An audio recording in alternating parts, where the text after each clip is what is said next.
성도 여러분, 한 주간 평안하셨습니까? 오늘도 주님의 은총이 충만하시길 바라겠습니다. 거룩한 마음으로 주일 예배를 드리겠습니다. 다 같이 기도 드리심으로 주일 예배를 시작하겠습니다. 기도합니다.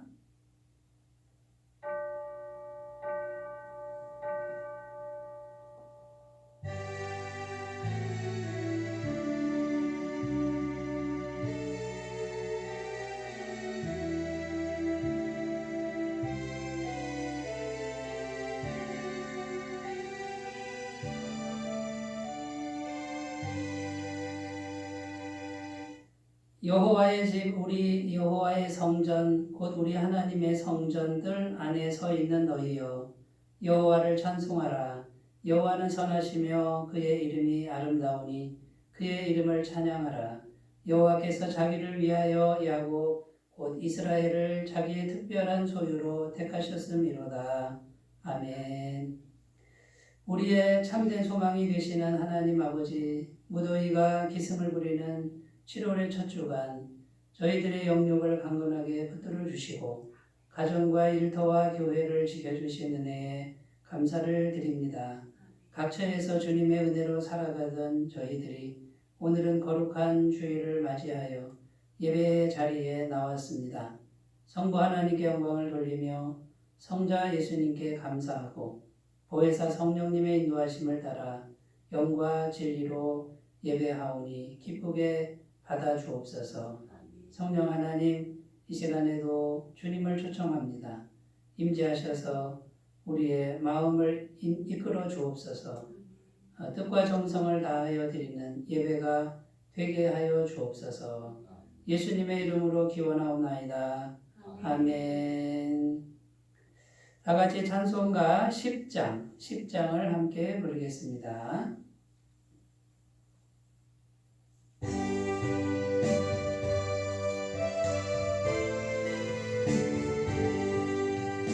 전능왕 오셔서 주 이름 찬송해 하옵소서. 영광과 권능의 성부여 오셔서 우리를 다스려 주옵소서. 항생한 성자여 오셔서 기도를 들으소서. 택하신 백성들 복 내려 주시고 거룩한 마음을 주옵소서. 외로의 주 성령 오셔서 큰 증거 주옵소서. 전능한 주시여 각 사람 맘에서 떠나지 마시고 계십소서. 성삼위일체께 한없는 찬송을 드립니다. 존귀한 주님을 영광 중배우고 영원히 모시게 하옵소서.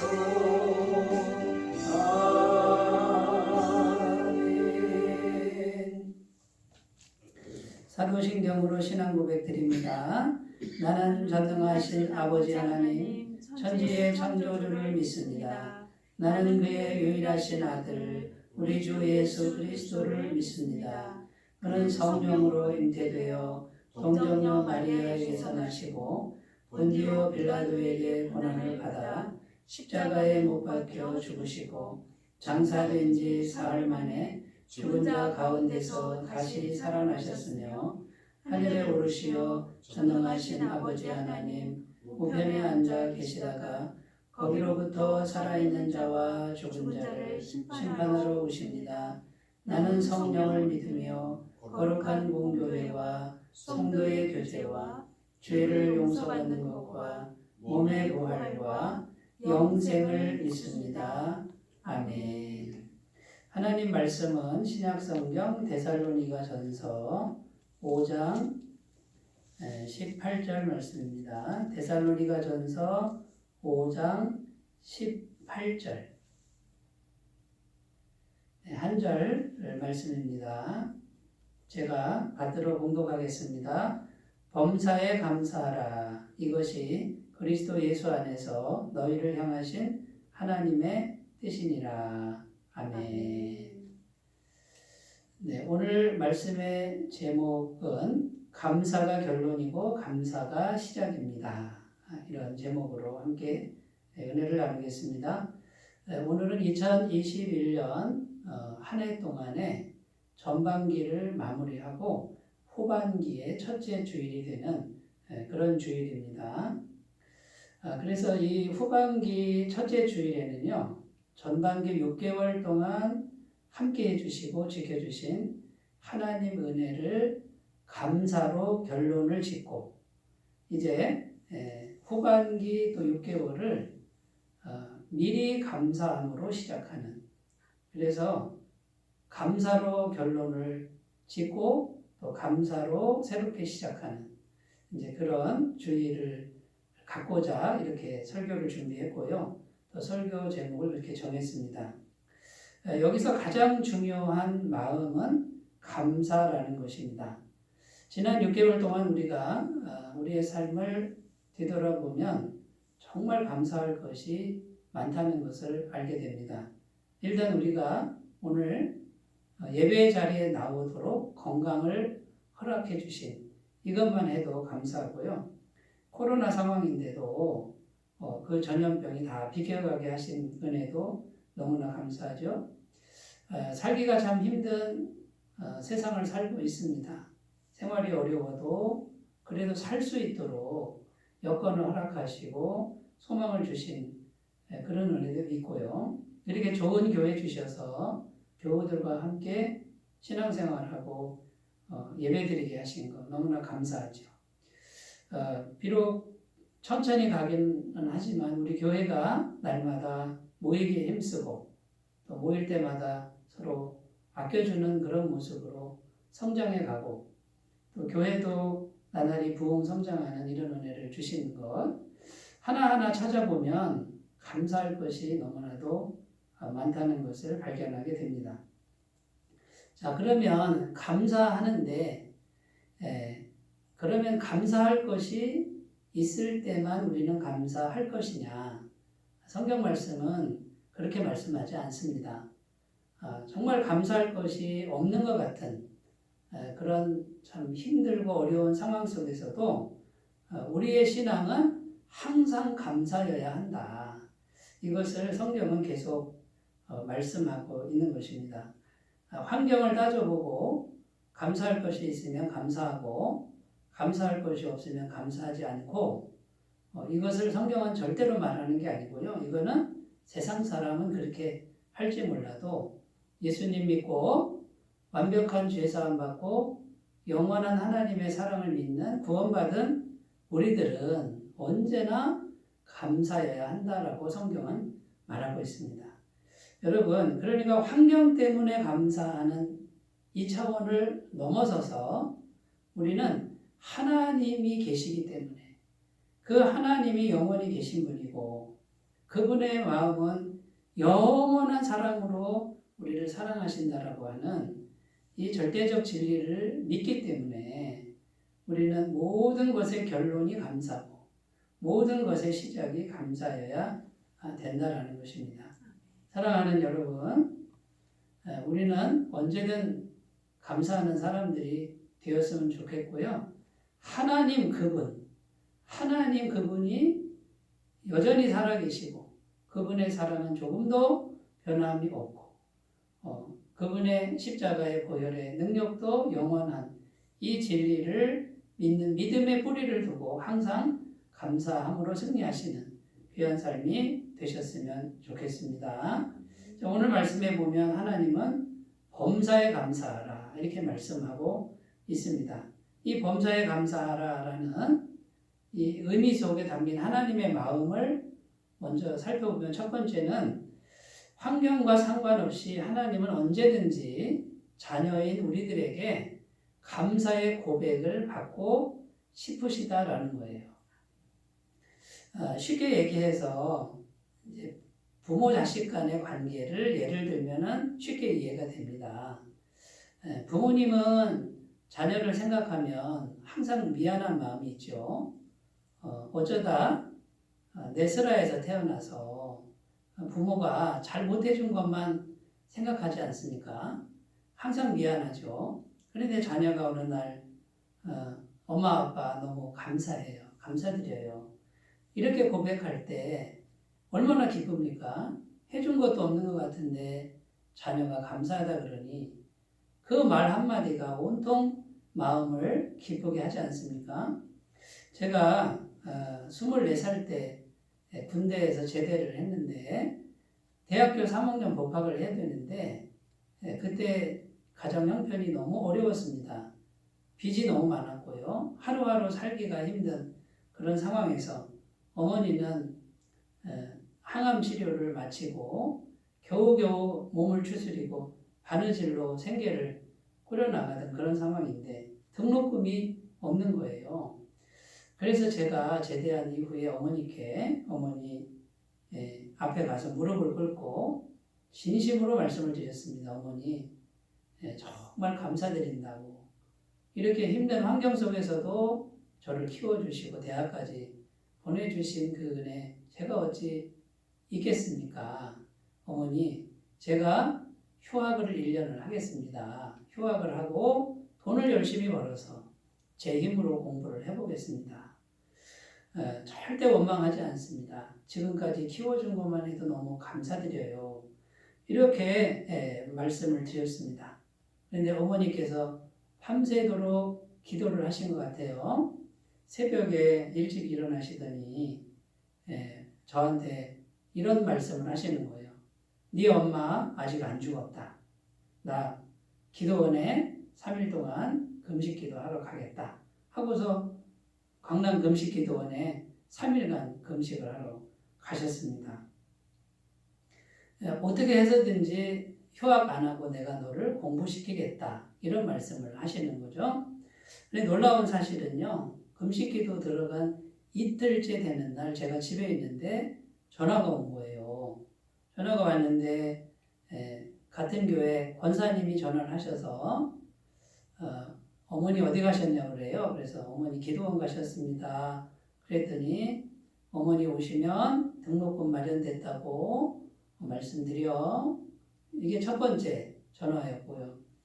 두 번째 전화는 이제 어머니 그 일감을 띄우는 동대문 말하자면 한복집에서 할머니가 전화가 왔습니다.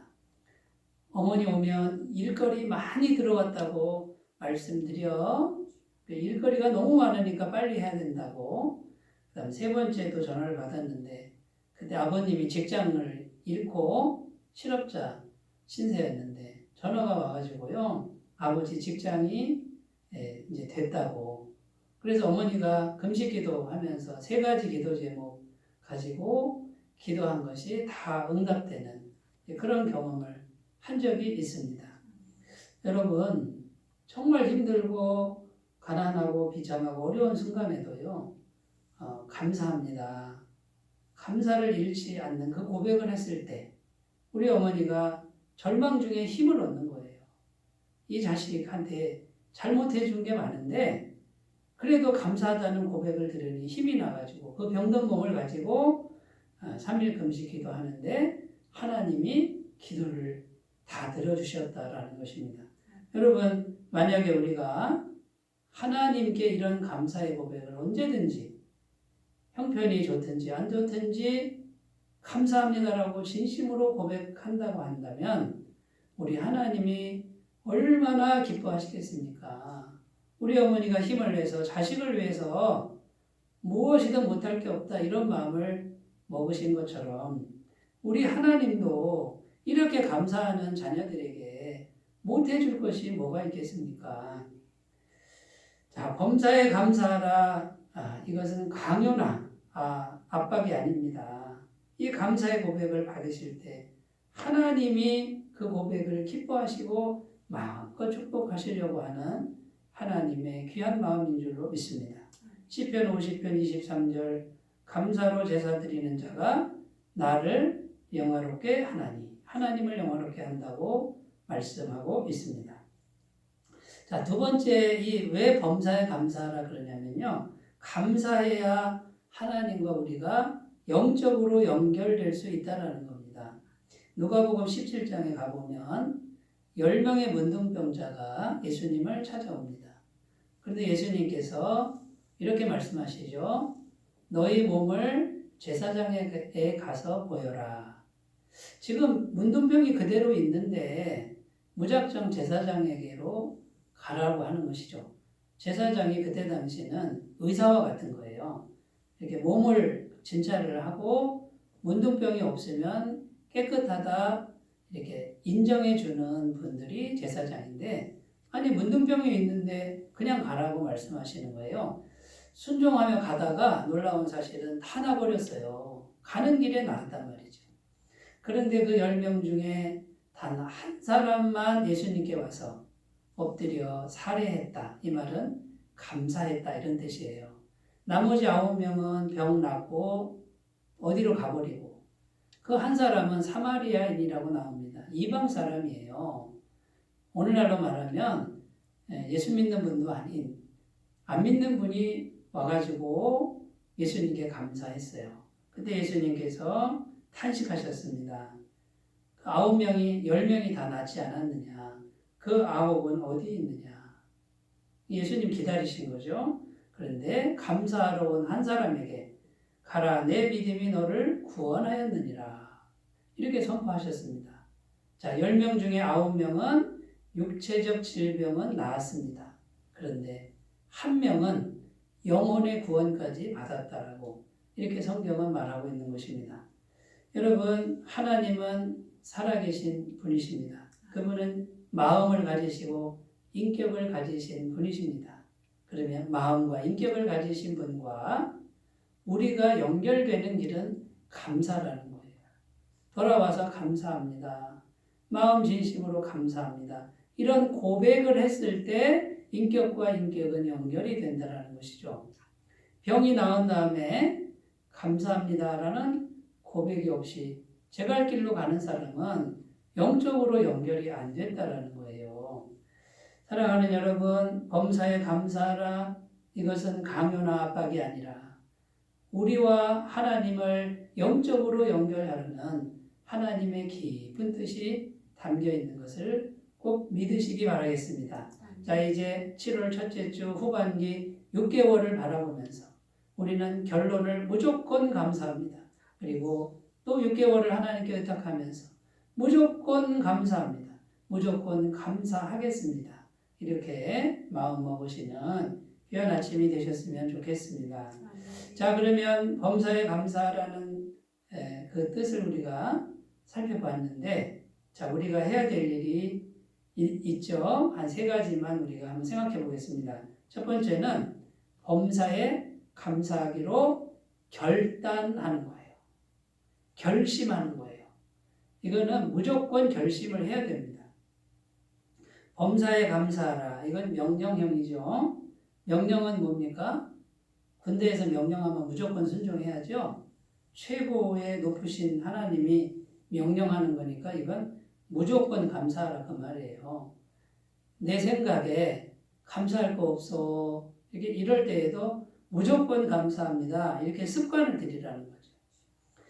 여러분, 지구상에 잘 사는 나라와 못 사는 나라가 있습니다. 대표적으로 못 사는 나라가 공산주의 국가죠. 이 공산주의 국가들은 하나같이 못 살고 지금 지구상의 공산주의 국가가 다 망했는데 남아있는 유일한 국가가 북한이라 그러잖아요. 여러분, 이 못 사는 이유가 뭐냐면 감사가 없다는 거예요. 공산주의가 늘 쓰는 말이 뭐냐면 혁명, 투쟁, 쟁취. 이게 뭔가 계속 싸우는 그림이잖아요. 그런데 부유한 나라의 특징은 감사. 땡큐. 감사합니다. 이런 말들이 풍성하다는 거예요. 여러분, 감사의 고백, 이 말로 하는 고백이 엄청난 영적 권세가 있다는 것을 꼭 믿으셨으면 좋겠습니다. 그래서 무조건 감사하는 사람은 하나님께서 그 감사한 대로 감사의 제목이 넘치게 하십니다. 제가 청년 때 교회의 담임 목사님이 늘 기도하실 때 빠뜨리지 않고 하는 기도 제목이 지금도 생각이 나는데, 감사하는 심령에게는 감사할 일들이 넘치게 하옵소서. 이렇게 축복 기도, 성도님들을 축복하는 그 기도가 지금도 귀에 쟁쟁합니다. 여러분, 지금은 고인이 되셨으나 김수환 추기경님에게 기자가 물었습니다. 추기경님, 공산주의에 대해서 어떻게 생각하십니까? 그랬더니 이 추기경님이 저는 공산주의를 좋아하지 않습니다. 싫어합니다. 왜냐하면 공산주의는 증오를 교육합니다. 기독교는 사랑을 교육합니다. 용서를 가르칩니다. 그런데 공산주의는 증오를 가르치고 미움을 교육합니다. 그래서 공산주의를 싫어합니다. 라고 말했습니다. 여러분, 감사를 계속해서 말하고 감사하라고 교육하고 감사를 가르치는 우리 신앙은, 하나님 믿는 신앙은 세상에서 가장 아름다운 그런 모습이 틀림없음을 믿으시기 바라고요. 우리 삶을 감사가 넘치게 만드는 능력의 비밀인 것을 믿으시기 바라겠습니다. 또 의사들이 한 말이에요. 의사들이 무슨 말을 했냐면 이 말하는 신경이 있답니다. 우리 몸에 신경이 굉장히 많은데 언어신경, 또 말초신경, 무슨 신경들이 많은데요. 모든 신경들의 대장이 뭐냐면 언어신경이랍니다. 그래서 우리가 말을 아이고 죽겠다 그러면요, 다른 모든 신경들이 죽겠다라는 말 때문에 다 죽을 준비를 한다라는 거예요. 그래서 죽겠다 하는 사람은 죽는 방향으로 간다는 거죠. 그런데 감사합니다, 감사합니다 이렇게 말하는 사람은, 자꾸 고백하는 사람은 모든 신경이 감사할 준비를 한다는 거예요. 이 의사들이 하는 말이고요. 또 영적으로 이렇습니다. 우리가 말로 아이고 죽겠다 그러면 우리 마음이요, 그래요? 그러면 죽게 해드리죠. 이렇게 마음이 준비를 한대요. 근데 우리가 감사합니다 그러면 마음이 그 소리를 듣고 감사할 준비를 해야지, 이렇게 마음이 준비를 한다라는 것이죠. 여러분, 그러므로 범사에 감사하기로 결단하는 건요, 감정은 그렇지 못할 때가 많죠. 기분은 그렇지 못할 때가 많아도 아이고 감사합니다. 인상이 찌푸려질 때도 아이고 감사합니다. 이렇게 아예 결심을 하라는 거예요. 그러면 하나님께서 그 입술의 고백대로 감사가 넘치게 하실 줄로 믿습니다. 그러면 하나님을 영화롭게 하는 귀한 삶이 될 줄로 믿습니다. 자, 두 번째입니다. 첫 번째는 무조건 감사하기로 결심하시는 거고, 두 번째는 구원받은 은혜를 날마다 감사하십시오.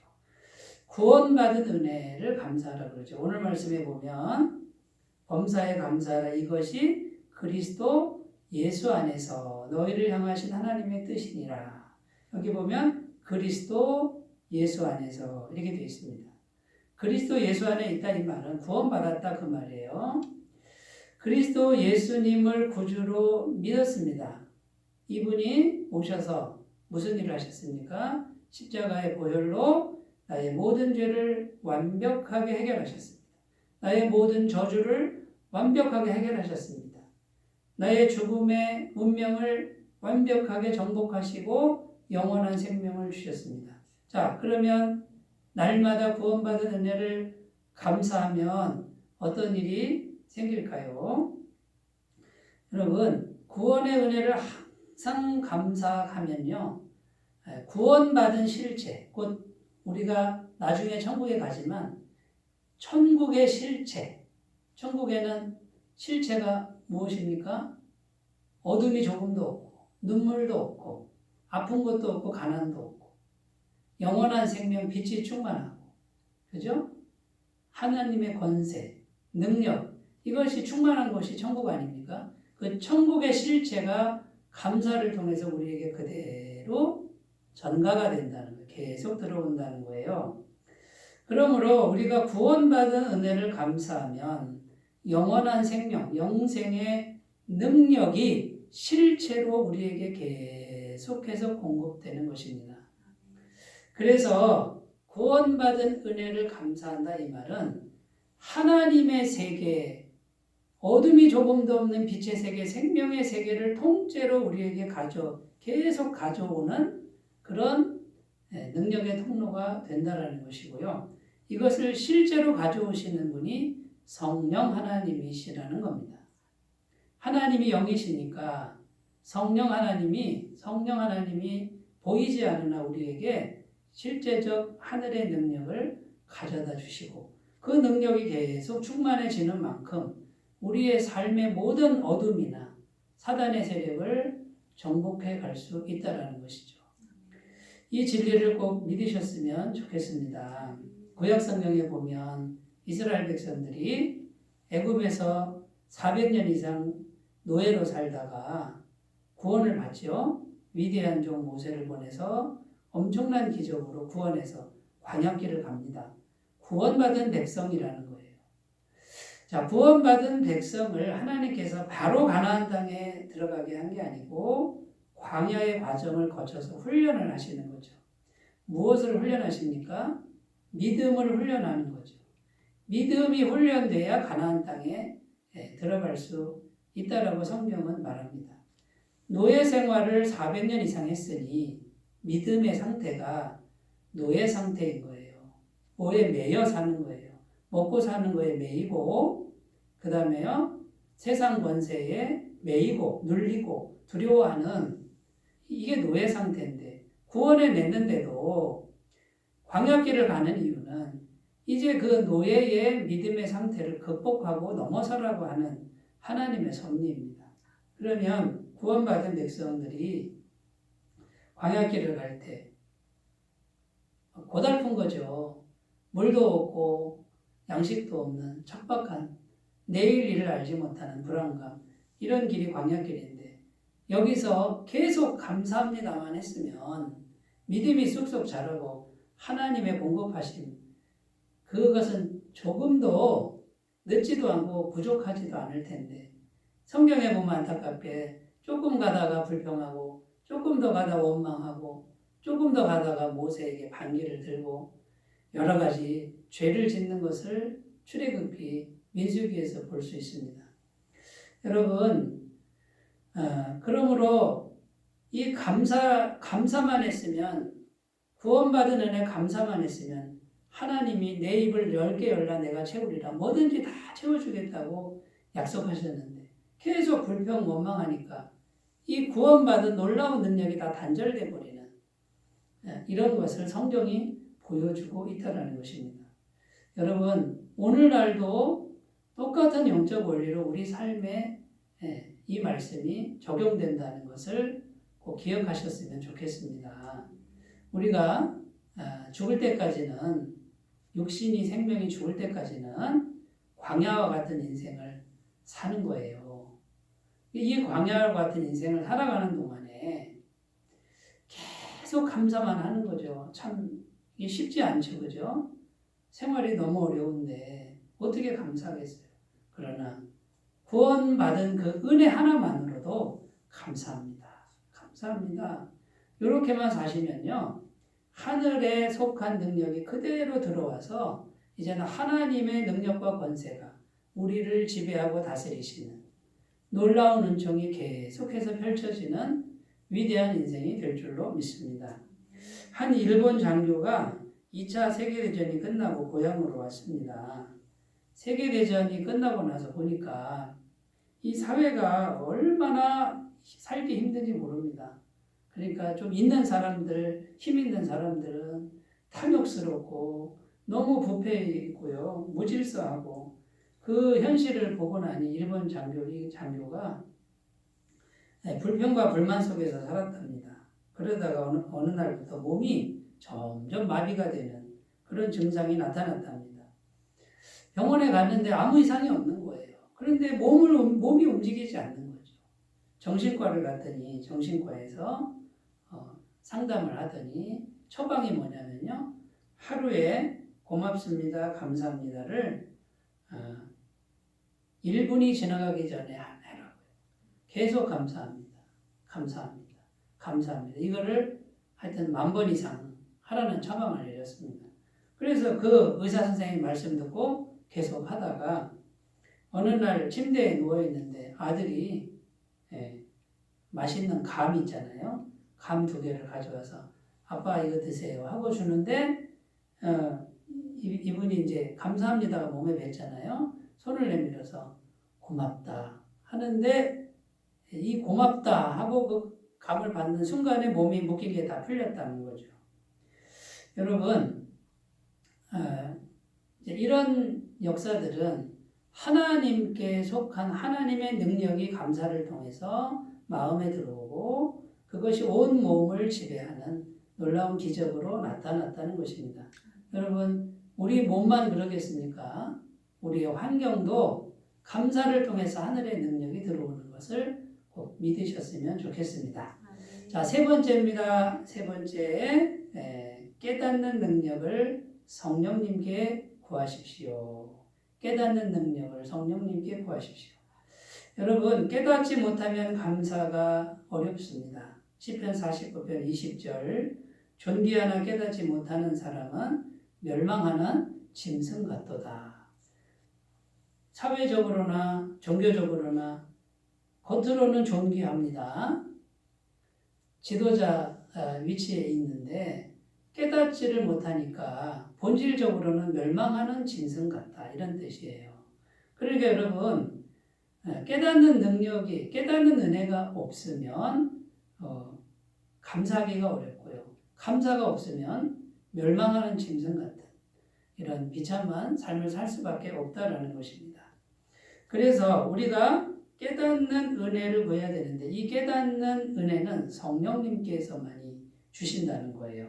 고린도전서 2장 12절에 우리가 세상의 영을 받지 아니하고 오직 하나님으로부터 온 영을 받았으니 이는 우리로 하여금 하나님께서 우리에게 은혜로 주신 것들을 알게 하려 하심이라. 하나님으로부터 온 영, 곧 성령을 받은 이유는 하나님의 은혜가 뭔지 알게 하려고 성령을 주셨다. 그러니까 여러분 우리 안에 계신 성령님께 자꾸 물어야 됩니다. 하나님의 은혜를 깨닫게 하옵소서. 하나님의 은혜를 깨닫게 하옵소서. 여러분 어떤 분이 글을 썼습니다. 전기요금 12,000원이 나왔답니다. 그런데 성령께서 그래요. 하늘의 햇볕은 공짜 아니냐. 그죠? 그 하늘의 햇빛은 은혜의 햇빛이잖아요. 전기요금 내가 돈 내고 쓰지만 하늘의 햇볕은 공짜로 무한한 은혜를 주시니까 깨닫는 은혜를 주시니 감사할 수 있는 거예요. 핸드폰 사용료가 5만 원 나왔습니다. 그러나 하나님과의 통화는 무제한의 무료입니다. 어떻게 통화합니까? 기도로. 기도하면 하나님과 통신이 되는 거잖아요. 이렇게 성령께서는 영적으로 은혜를 항상 깨닫게 하는 거죠. 병원에서 산소 마스크 사용료 하루 30만 원, 최소 30만 원인데 우리가 늘 먹고 있는 공기는 공짜 아닙니까? 1년 내내 한 계절만 있는 나라 많은데 우리나라는 4계절이나 된다는 거예요. 그 4계절 주신 하나님. 요즘에 장마철이 오고 비가 오고 무덥지만 또 가을이 오고 겨울이 오는데 그 은혜가 얼마나 귀하냐는 것이죠.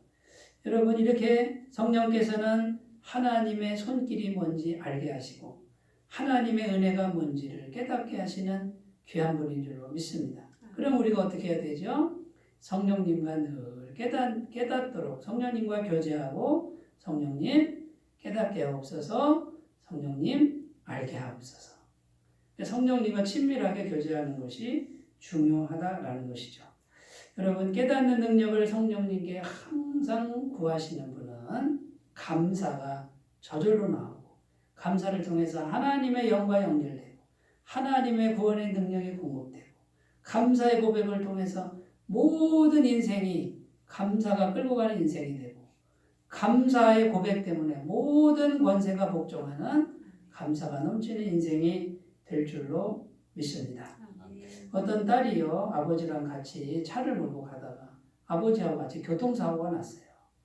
깨어보니까 아버지하고 나란히 누워있는데 자기 다리를 못 쓰게 됐어요. 불구가 됐어요. 그런데 보니까 아버지도 같이 불구가 된 거죠. 자기 눈에. 근데 이 딸이 절망합니다. 비관합니다. 이렇게 살아서 뭐 할까? 밖에 나가지 않고 사람들을 만나지 않습니다.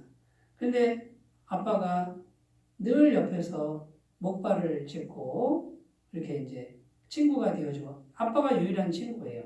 어느 날 이제 무료하니까 바깥에 산책을 나갔는데 찾기를 건너가려고 하는데 한 꼬마 아이가 공을 주스러 그 횡단보도로 들어가는데 트럭이 오는 거예요.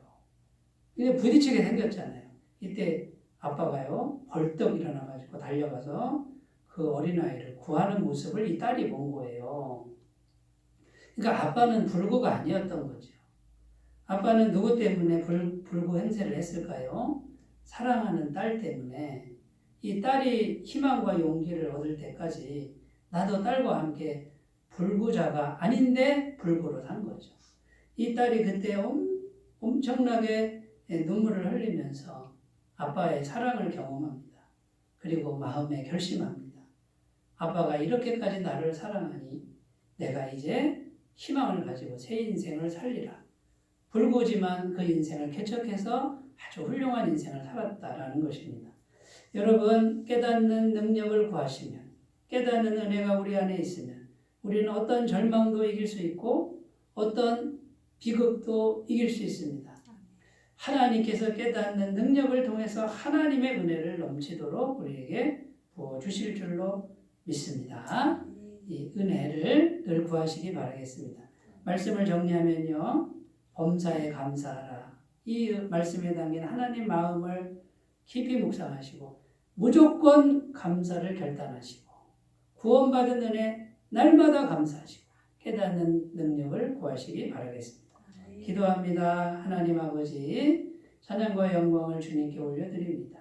우리는 감사할 것밖에 없다는 것을 오늘 새기게 하시고 무조건 감사하는 삶이 되게 하옵소서. 예수님의 이름으로 기도드립니다. 아멘. 찬송가 428장 부르겠습니다.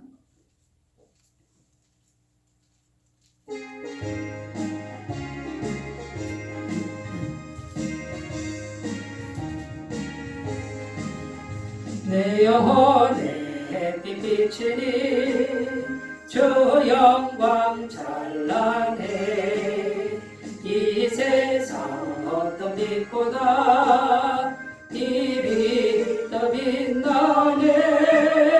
주의 영광 빛난 광채 내게 비춰 주시옵소서. 그 밝은 얼굴 배울 때 나의 영혼 기쁘다. 내 영혼에 노래 있으니 주 찬양합니다. 주 귀를 기울이시사 다 듣고 계시네.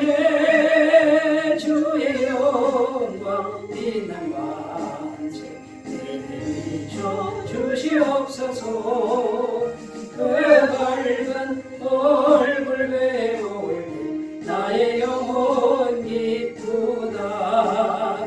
내 영혼의 봄날 되어서 주와 함께 가실 때 그 평화 내게 깃들고 주 은혜 되네. 주의 영광 빛난 광채 내게 비춰 주시옵소서.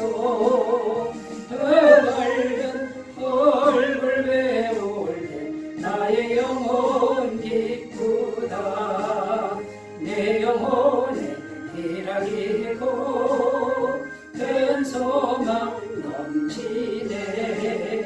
주 예수를 주시고 또 내려주시네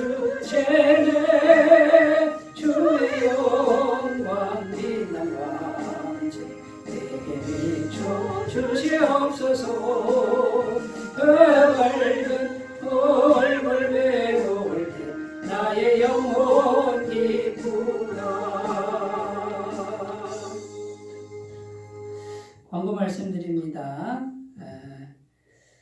후반기 이제 새롭게 시작했는데 후반기 목회 계획을 발표드립니다. 주보를 참조해 주시면 감사하겠습니다. 찬양대 대장님으로 장유덕 집사님, 총무님으로 이화자 집사님, 반주 태욱길 집사님으로 임명하고 또 안내부 부장 이규성 집사님, 고유선 집사님으로 임명합니다.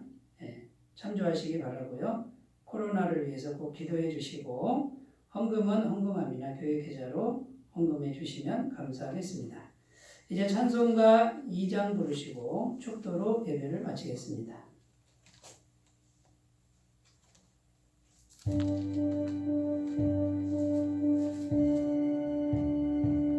찬양 성부 성자 성령 성삼위 일체께 영원 무궁하기까지 영광 돌리세 영광을 돌리세